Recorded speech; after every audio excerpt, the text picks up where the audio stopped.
জানিয়ে দেব আজকের সর্বশেষ আপডেট বাংলা সংবাদ। প্রথমেই শিরোনাম, সমন্বয়কদের বিরুদ্ধে এবার কঠোর কর্মসূচি দিয়েছেন বাংলাদেশ সেনাবাহিনী। কঠোর আন্দোলনে নামতে পারেন ছাত্রলীগের নেতাকর্মীরা। উপদেষ্টা মাহফুজের মাথায় বোতল নিক্ষেপ এবং মাহফুজের সঙ্গে যা হয়েছে এর জন্য আপনাদের প্রতি ধিক্কার জানাই, বললেন এনসিপি নেতা এবং সাবেক সমন্বয়ক সার্জিস আলম। সাংবাদিক সহ জবি শিক্ষার্থী শিক্ষকের উপর হামলার তীব্র নিন্দা জানিয়েছেন জামাত শিবির। এইদিকে রাজনৈতিক সংঘাতে ৩ মাসে নিহত হয়েছেন ৬৭ জন। সর্বশেষ জানবেন, ছাত্রদল নেতা সাম্য হত্যায় জড়িতদের দ্রুত বিচার এবং কঠোর কর্মসূচির ঘোষণা দিয়েছেন বাংলাদেশ ছাত্রদল। এতক্ষণ শুনলেন সংবাদ শিরোনাম, এখন শুনবেন বিস্তারিত। উপদেষ্টা মাহফুজের সঙ্গে যা হয়েছে এর জন্য আপনাদের প্রতি ধিক্কার জানাই, বললেন সার্জিস।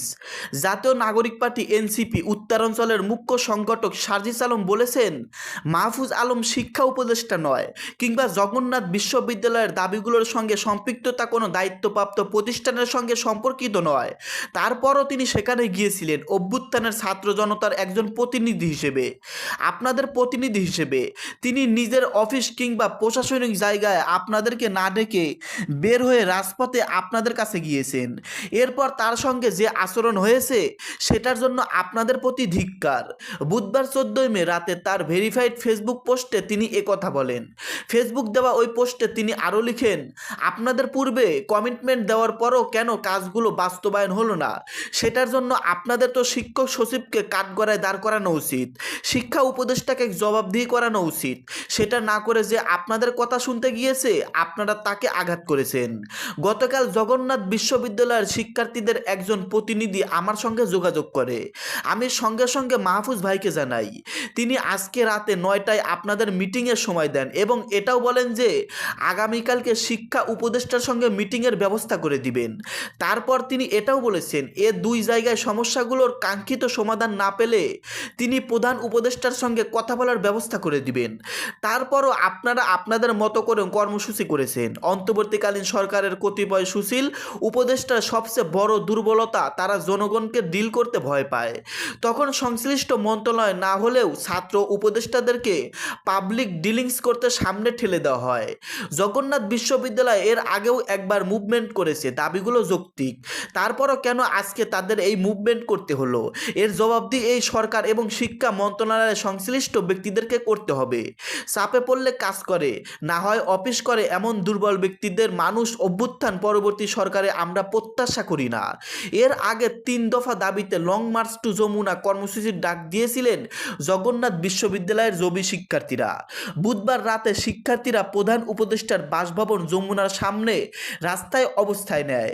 পরে সমঝোতা করতে সেখানে উপস্থিত হন অন্তর্বর্তীকালীন সরকারের তথ্য উপদেষ্টা মাহফুজ আলম। এ সময় শিক্ষার্থীদের তোপের মুখে পড়েন তিনি। রাজনৈতিক সংঘাতে গত 3 মাসে নিহত হয়েছেন ৬৭ জন।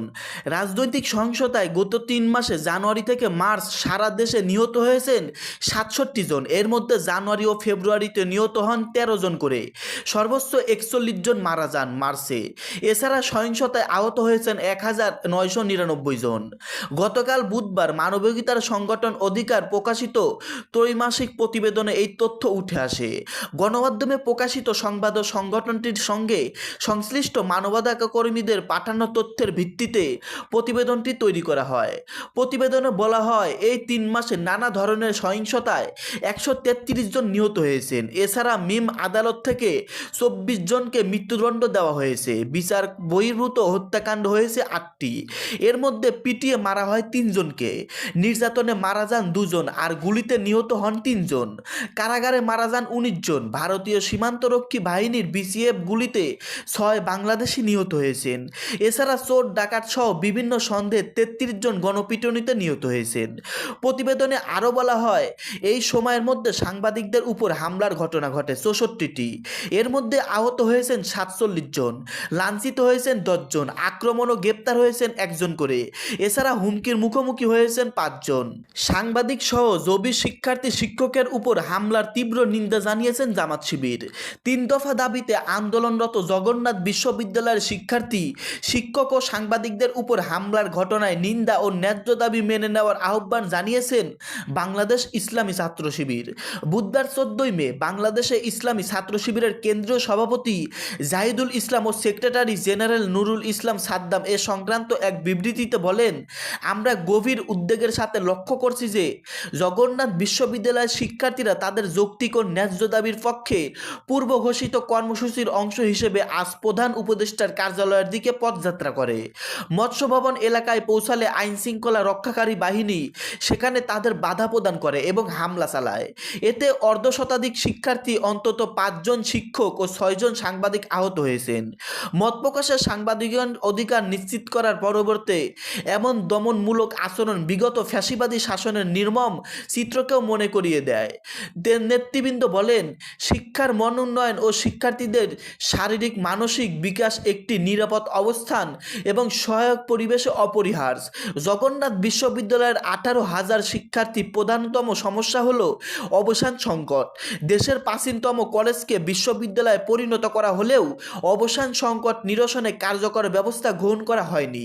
বিশেষ করে পুরনো 12টি হল উদ্ধার করতে না পারা, নতুন হল নির্মাণে দীর্ঘসূত্রিতা, পর্যাপ্ত জমি থাকা সত্ত্বেও অবকাঠামোগত উন্নয়নে ব্যর্থতা ও বাজেট সংকট বিশেষভাবে লক্ষণীয়। অপরদিকে ঢাকার উচ্চ বাসা ভাড়া শিক্ষার্থীদের উপর ব্যাপক আর্থিক চাপ সৃষ্টি করছে, ফলে শিক্ষার্থীদের স্বাভাবিক বিশেষ বিবরণ ব্যবহৃত হচ্ছে। মতপ্রকাশ ও ন্যায্য দাবি উপস্থাপন একটি সভ্য রাষ্ট্র নাগরিকদের মৌলিক ও সর্বজনকিত অধিকার। এমন যৌক্তিক আন্দোলনে বাধা প্রদান করা গ্রহণযোগ্য নয়। আমরা এমন নেক্কারজনক হামলার তীব্র নিন্দা জানাচ্ছি এবং তদন্ত সাপেক্ষে ঘটনার সাথে জড়িতদের বিরুদ্ধে শাস্তিমূলক ব্যবস্থা গ্রহণের দাবি জানাচ্ছি। পাশাপাশি জগন্নাথ বিশ্ববিদ্যালয় শিক্ষার্থীদের উত্থাপিত 3 দফা দাবি পূরণের জন্য সরকারের প্রতি উদাত্ত আহ্বান জানাচ্ছি। মাহফুজ আলমকে পানির বোতল নিক্ষেপ, তীব্র নিন্দা। তথ্য ও সম্প্রচার উপদেষ্টা মাহফুজ আলমকে পানির বোতল নিক্ষেপের তীব্র নিন্দা জানিয়েছেন বৈষম্য বিরোধী কর্মসূচি ঐক্য ফোরাম। বৃহস্পতিবার 15 মে সংগঠনটির সভাপতি ও সাবেক সচিব এটিএম আব্দুস সাত্তার স্বাক্ষরিত এক বিজ্ঞপ্তিতে এ তথ্য জানানো হয়েছে। বিজ্ঞপ্তিতে বলা হয়, গতকাল 14 মে রাতে কাকরাইল মসজিদের সামনে জগন্নাথ বিশ্ববিদ্যালয়ের আন্দোলনরত শিক্ষার্থীদের সঙ্গে আলোচনা করতে উপস্থিত হন তথ্য উপদেষ্টা মাহফুজ আলম। তিনি খোলা মনে শিক্ষার্থীদের বোঝানোর চেষ্টা করেন, তবে আন্দোলনকারীদের মধ্যে থেকে কোনো একজন তার দিকে একটি পানির বোতল ছুঁড়ে মারেন। পানির বোতল উপদেষ্টার মাথায় লেগে তিনি আহত হন। সংগঠনটির পক্ষ থেকে বলা হয়েছে, কোনো সুষ্ঠু ও বিবেকবান শিক্ষার্থী এমন কাজ করতে পারেন না। নিষিদ্ধ ঘোষিত আওয়ামী লীগ বা তার অঙ্গ সংগঠনের কোনো দুষ্টুকারী ও বা স্বাধীনতা বিরোধীদের দ্বারা প্রচারিত হয়ে এমন অপকর্ম করা হয়েছে। বৈষম্য বিরোধী কর্মচারী ঐক্য ফোরাম এ ঘটনার তীব্র নিন্দা ও প্রতিবাদ জানিয়ে দায়ীদের খুঁজে বের করে উপযুক্ত শাস্তি নিশ্চিত করার জন্য সরকারের প্রতি আহ্বান জানিয়েছেন। দর্শক, আপনারা এতক্ষণ শুনলেন দেশে ঘটে যাওয়া কিছু নৈরাজ্য প্রতিবেদন বিস্তারিত আলোচনা। প্রিয় দর্শক, এই সম্পর্কে আপনাদের মতামত ভিডিওর কমেন্টে জানিয়ে দিবেন এবং চ্যানেলটাকে অবশ্যই সাবস্ক্রাইব করবেন। সকলে ভালো থাকবেন, ধন্যবাদ।